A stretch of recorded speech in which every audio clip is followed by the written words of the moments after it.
What about you, Bill? Where'd you go to school? St. Casimir St. till eighth Casimir? grade, and then Central. So it's just Yeah. like they Uh, only went to the eighth grade. I was thrown to the wolves because in my graduating class at St. Casimir, I think we had 16 people, 16 kids, and then going to Central, we had over 500 my freshman year. With the French parochial schools, if you weren't proficient in French after the eighth grade, you didn't go to high school. But of course, things had changed. They started closing the parochial schools Yeah. around 1971 when we were, well, not me, but my friends.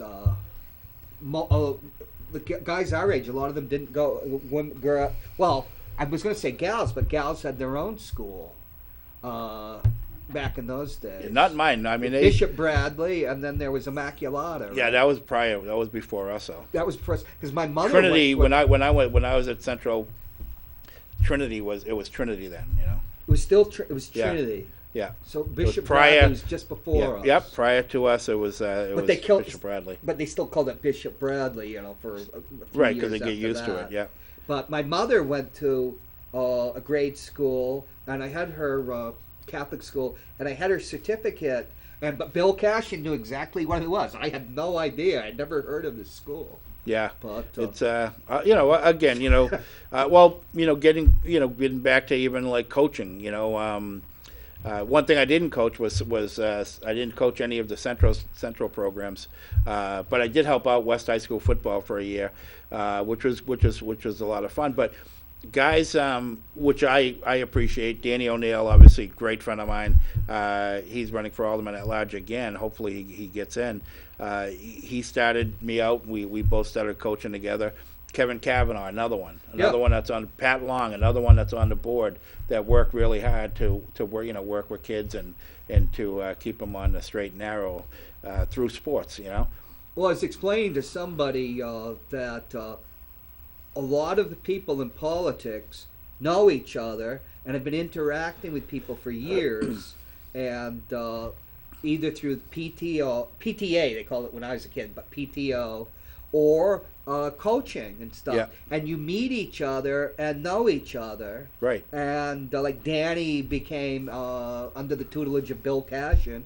He became, an alderman, then Right. alderman at large, and then of course, I'm sure you knew Danny. Right. And there was the opening in Ward 10, and I know Bill Cashin and Danny, think that thought you'd be an ideal candidate for that. Well, it's funny because, again, like It's I was like a family. mentioning before about my mother and Yeah. all these organizations and people that did stuff for her, the two people that come to mind right always helping my mother out and helping us out because they helped her, they're helping us as kids.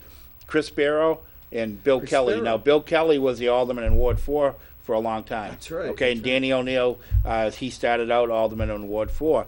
But it was those two when I, again, Chris thinking Sparrow's about who, brother was a coach. Was it? Stanley. Chris Sparrow was Yeah. a famous Greek American, but a politician. He was in the Senate for yeah, a long he was a time. Democratic, state yeah. Democratic.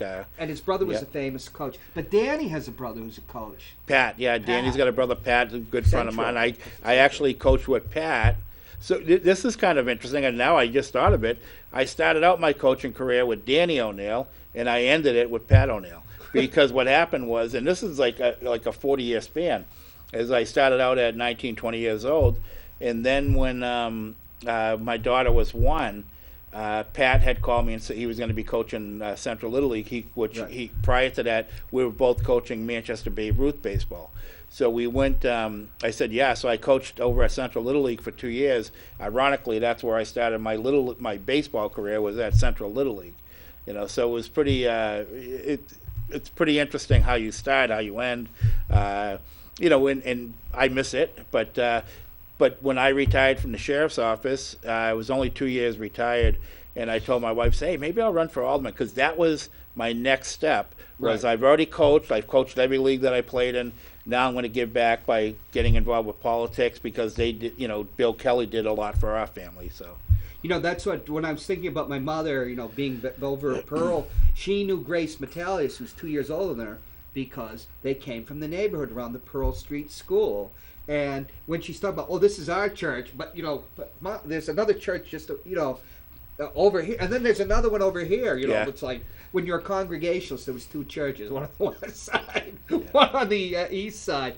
But what comes to mind is that they were neighborhoods, Right. And people grew up in those neighborhoods, Right. And they knew the parents, or if there was a father missed, people took care. Right. took Everyone care knew of everyone, people. and they would help out. And Debbie, myself, Debbie, and Lauren, we'll go to St. Raphael Church when we go to church. So. And I know that Joyce Craig started out she starts out with the PTA and interacting Right. and getting involved in schools. And we saw Jim O'Connell rise up just because he was in the PTO, and then he was objecting to something during a previous mayor's administration. Yeah. And he starts, but Jim, everybody, when you're standing out with Bill Berry with a sign, people are, hey, Billy, or if we're somewhere else with somebody else, Either that or they helping them. either that or they give me the finger, one or the other. So. Well, that was no, I'm only kidding. So. That was just a couple of times. There's always good. There's ones, always one. Yeah. And Yeah, that kid almost fell off his motorcycle when he did that. But Karma. must be a watcher of another show on Wednesday. Yeah. Yeah. But it just seems that an alderman like Bill Cashin took care of not Ward 10. Well, it was a thing that, and even when he was older, people would come to him, and he would direct them to you. Yeah. But it is like building a family, isn't it? Which is so strange when you get into that partisan, really ugly politics. Yeah. That certain people come, like there's a lot of people running now that you never even heard of, have never run before, and. Well, I'll tell you, getting back to Bill Cashin, when I did get elected, and I would always reach out to him and talk to him and stuff. But one of the things that always stuck with me, and it always will, and I actually tell other people the same thing, is when someone calls you up. Yeah. He wouldn't say computer when someone sends you an email, because it was before, it was almost pretty much before him. Bill had when a someone sort of calls you Rolodex. up, when someone calls you up and they ask you for they have a concern, or I never say a complaint. It's always a concern. When they have a concern, don't ever give them a phone number to call. You call for them. Yeah. And I've always it's so important that you follow that, Constituent services, I That's think. huge. It's absolutely An huge. alderman is key to the neighbor. If a ward is a neighborhood. Yeah, and it is key, and that's one of the things. And I pride myself, because if I get emails and I get phone calls, I jump on it right away. I make sure I pass their concern along to the right department. And we have great city employees, great city department heads. I've done really well with them. I've got a lot done in Ward 10, and it's actually to my advantage. The longer I'm there, the more stuff I get done. And one of the things that is the streets. You look at the streets in Ward 10. We've had since 2014, so almost 10 years now. We've had about 70 streets reconstructed and paved. That's huge. That's in one ward. Now, I went out with you some years ago. It might have even been during your first term or second term, and I photographed. It was at night. It started twilight today, and they were redoing that part of Second Street. Second Street. That then will become Bedford. Yeah. And Bill, that's on YouTube, a 13-minute video, and you have a list of your top videos. One of them is about the movies. Another one's about Clint Eastwood. Another one's about some gun nut up in Concord going crazy. But let's say, how many, I'm just going to start with 25 views. There's 25, but how many zeros do you think is behind that? 25,000 people have watched the video of you. Second Street? I guess it's the fascination with with the roll. Well, you were out there with me, and it was pretty. But we stayed all night. What's really fun about that is you get to see the background. You get to see who the workers do their job. I've gone out on numerous occasions. Johnny Lugo. Yeah. I used to coach him in baseball. Now he works for the Public Works. He does plowing and stuff. And I called him up. He was when he was plowing my street, he'd beep the horn. So I said, "Oh, there's Lugo," And so I called him up one time. I said, "Hey," I said, "You just started?" He goes, "Yeah." I said, well, when you come back around, because he was doing the cul-de-sac, I said, I'm going to jump in with you. I said, do you mind? He goes, no, no, come on. So we went driving around, plowing and stuff like that. I've gone out with the police. I've gone out with the Oh, yeah. fire. I've gone out with the ambulance crew. It's just, and that's not the city, but we contract with them. But it's, I just think it's so important, Yeah. to get involved that way and get to see, because you know what? You talk about pride. These workers, these employees have a lot of pride. And they want you. They want you to be out there with them. They want you to show. They want to show you what they're actually doing and what they're accomplishing. And I have a neighbor one day, he's very, very conservative, said to me, I was going out to have my sports coat and tie and everything. And he goes, "What, are you going to City Hall to raise our taxes?" And I said, "No." I said, "I'm actually going to City Hall to make sure you get the services that we pay for." Yeah, I know that you interact with city employees. People, there are people that want to insult city employees and that, but they have a very important job to do, don't they not? Yeah, and the people that criticize, I'd love to see them during an 8-hour shift what they do all day. That they're every single minute of every single hour that they're like on the job and really pushing and. What if there were no municipal snow plowing? Yeah, you know what? In some of the jobs, no they get, you'll get criticized for someone like, for example, if they're paving a street or digging a hole in the street to do pipe work and all that stuff. Well, unfortunately, you can't all be doing it. You got to send a couple guys down there, or one guy down there has to do his thing, and then then they corral the other ones together again, and they do their job. That's how it works. I was an iron worker for 3 years at Seabrook, and the same thing. I mean, yeah. You could sit around for 20 minutes waiting for the next big, huge rebar that's coming up on the containment building, and it looks like you're not working. Well, you're not working because you've got to wait for someone else to do their job. So it's. We have, I'll tell you, the workers in the city of Manchester and the teachers, they're by far the best in the state. And I have, I love them. They do a great job, and they certainly have a lot of my respect. Okay, you were a law enforcement officer for a career. Well, when I used to go knock on all the doors, the two big things, of course, were taxes. Everybody, regardless, is going to talk about their taxes. And the other thing is crime. And I think, what do you think about the situation in Manchester? I noticed that my sister and I my sister was online, and she noticed that a Manchester policeman starting salary is now $60,000, which, that will get quality people there. You would hope. I'll tell you, one of it used to be much lower under a different mayor. Now when I first started in 2014, there were 195 sworn officers in the city of Manchester, and then 200, but there were positions for 238, and Chief Mara was constantly asking. Well, no, back then when I first started, it was like 212. It was like it was very small. Okay. So we would talk, and we would talk in committees, and the chief would come in, and I asked him to say, "Can you do me a huge favor?" Which I love to do this. Compare it with Nashua. Compare it with Portland, Maine. Compare it with Worcester. Lowell. All these cities throughout New England that are comparable, because. Not only for the force, but also for pay and benefits. I wanted to know what they get compared to what we're getting or giving. And when he said like Portland, Maine, at that time had 250, 250, and it's a half the size. Yeah, and so now, excuse me, from 2014, 195 through now, on the payroll we've got 272.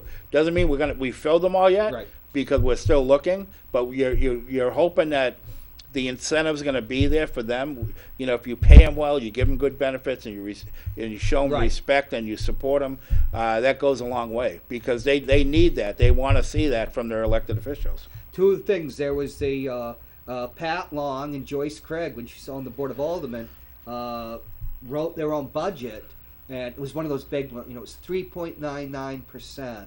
Right. And it went up over the tax cap. But the point was, Chief Mara said, because we were having the crime wave then, the spice, and before they redubbed it the opioid.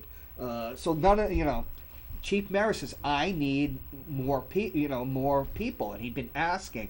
And the Joyce Craig and Pat, the original Pat Long budget, it took a lot of that increase and put it in putting more, men and women in blue on the streets. But one of the other things was Manchester at that time, when you talk to Chief Maris, people would come and they'd become rookies, and then they'd put in a few years. And in Manchester, you'd get a good education. And then these other, not just other cities like Nashua or Portsmouth or maybe Portland, Maine, but even towns would just pluck, come and cherry pick them, right. Offer them more. So, the issue of fighting crime, I think, is more complex than certain people would tell you. But the crime rate in Manchester for major crimes and robberies and things like that is actually down. It's gone down quite a bit. Right. And that's another myth that people will throw out there. Oh, the crime in Manchester is terrible. It's gone down. Under Joyce Craig, Manchester is ranked like 15th. This year it was 15th safest. I think Nashua was in the top 10. Yeah. And its ranking, yeah. Yeah. I guess it's a matter of perception or people wanting to spin a thing. But there has been a lot since you were on the board. There's been a beefing up of the what would you call it? Public safety. It is. Yeah. Absolutely. And it's good. I certainly have a lot of respect for our police chief. Chief Aldenberg's doing an awesome job, and he's there.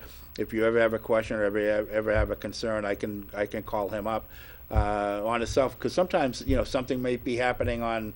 I remember there was a lot of cruises on Milford Street one day, and I said, hey, what's going on Milford? And he would let me know, which was good, because if it was something really major that we had to deal with, we'd have to deal with it, Yeah, in the fire department we had Chief Burkish, who's now the alderman of 9, and I've actually covered events where he's there with his constituents dealing with these there are problems in the city. Yeah. And but he has that hands-on approach, which he did as the chief.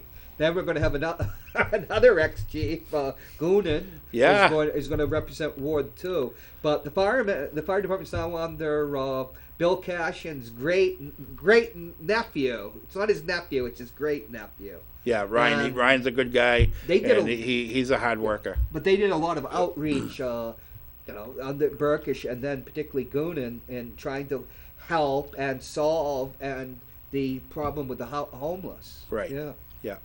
And that's another tough.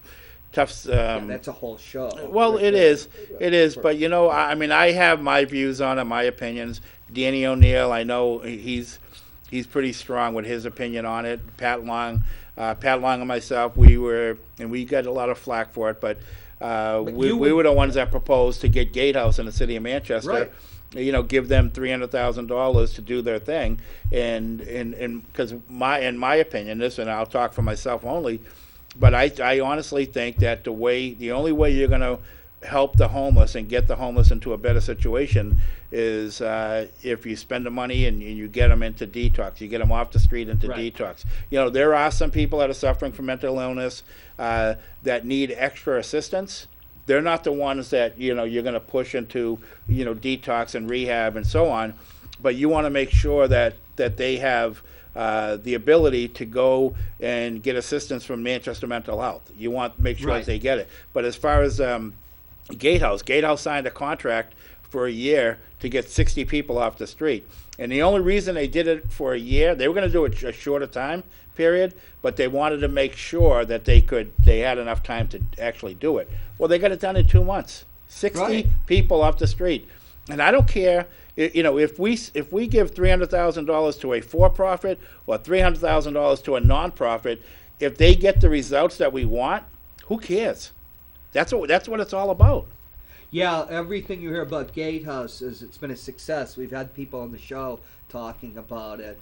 And one thing in the past, like you and Pat Long were the point men on the issue of homelessness. I mean, you've gone down to like Cambridge and done all the research. Right, we went to Boston to God, what was the Salvation Army, Right. and to see how they dealt with it. And another thing, Barbara Shaw was with us. right, Barbara Shaw and Glenn R.J. Ouellette. That's right. But That's right. when there was one thing we were looking at, the new type of, it started in Nashua, the drug courts, and how they were using like cognitive behavioral therapy, but they managed to identify people that are success and tailor a program to them, Yeah. and you'd have much less recidivism. So we've seen that in something like Gatehouse. There are approaches which are evidence based. Right. That are very effective. Yeah, it is. And the good thing is you had, Amanda Robichaux and you had Shane Bernier, and Yeah. Shane's still. We have another contract with them, and we're hoping that it's going to be successful. What I'm anxious to see is how many people they get from within the 39 Beach Street shelter. Right. How many people they get, because when they were doing it, we had the shelter running. It started in February at 39 Beach. They didn't have much success with those people, and the reason why, because the people are happy. They're there. Yeah. They're in a shelter. They're getting everything they want. Well, there was an engagement shelter. Mayor Gatzis opened one from 2015, and then it was closed in 2017 because it was considered a failure. Well, Yeah. yeah, and I don't But know that about was- that. It's you've got to try different things, but That is, yeah. yeah, but they Shane and Amanda, they had more success prior to the extension of the 39 Beach Street, but they had more success to going out to the encampments, going Right. to FIT, outside of FIT, and talking to the people that are living outside, the people that are living in the tents. And what it would happen is they'd sleep overnight in a tent in the woods somewhere. Then they'd congregate at, say, Victory Park or Veterans Park. So Amanda and Shane would go to these parks because they knew they were going to be there, and they'd start talking to them. They would build up a rapport Absolutely. and a relationship. And a trust. And Right. and so they would go there and they would talk to them and stuff. And then sooner or later, they would come say, hey, you know what? It's time. I'm going. Right. And the good thing about Gatehouse with the contract was, they wouldn't call, like if it was 2:00 in the morning and they called one of our treatment facilities, they wouldn't be getting no for an answer because they already knew right away that they would be taking them to a detox out of state. Yeah. And that was their first step to getting clean. Yeah. And then from there, then they'd go to a rehab or some treatment or sober house or whatever. Right. So they would do that because too many times, and I actually said this in the meeting, and I thought it was a pretty good analogy. We had, I'm not even going to mention the treatment places, but I said, you know what it sounds like to me? I said, it sounds like someone that goes to Disney World. And if they have a lot of money, they're going to get that special pass that gets them to the front of the line every single time. Yeah. It's the same thing with these insurances. When you talk to one of these treatment facilities, first question they have is, what do you have for insurance? That's that secret pass that you have Yeah. to get to the front of the line. And unfortunately, these people, they don't have that. They don't have money. They don't have insurance. So they're left behind. You got to stay in the back of the line. We're not Yeah. going to help you. You have to wait. You got to stay in line, stand in line. But these other guys, you've got the insurance. You come to the front of the line. So it's unfortunate. There's a lot of work to do, but I think the Gatehouse approach, my own opinion, and I know Pat Long feels the same way, and Danny O'Neill. Yeah. Hopefully he gets back on the board because he feels the same way. We need to go a route with Gatehouse or something similar to get these people into off the street. Getting them into a shelter, to me, a shelter should be temporary. It shouldn't be permanent. Right. It should be a temporary fix to get them into a place where they That's- need to get back on their feet. That's with the VA. You're only 3 months, and then Yeah. you have to go to Massachusetts though, because we don't. Yeah, so they unfortunately, we don't jump, have that yeah. here. Yeah. But it's 3 months. Jamaica Plains, because my father would go to Jamaica Plains. No, they're all They're all over? There are several in Massachusetts. Yeah. There are places, but you don't live there for more than 90 days. I think that's a good thing. yeah. But you've got to, because it forces you. Got about a minute. It forces you to get going. Let's get moving. But I just want to say once again that you and Pat Long were the point, walking point, to use a military term, on this issue for years. And I think Pat, you've made excellent suggestions. Yeah. Fortunately, some of them haven't been followed up on. Well, Pat Long's great too because he's also on the state level, so it helps. Right. And I learn a lot from Pat. Pat's awesome. Yeah. Well, Bill, good luck Thank you. Friday and How about Tuesday? I'm thinking I'm getting How about Tuesday? I'm getting my back operated on Friday. Oh, good luck to you. So I can be there Tuesday. Me and Mikey will be holding a sign. All No, right. no, He's gonna be inside. I'll be inside with Oh, the that's voters. right. He's gonna be inside with a good food. Yes. And a warmth is. Yes. And we don't want any ballot tampering. Ward 10 has the best food in the city of Manchester on polling days. Maybe somebody can sneak us out some. We'll see on that. Okay, so voting is Tuesday, November 7th from 6 a.m. to 7 p.m. That's right. Yep. Thank you, Bill. Thank you, hope guys. to have you back and we can talk about these Yeah. issues. Thank you for being here. Thank you. Bye, friends.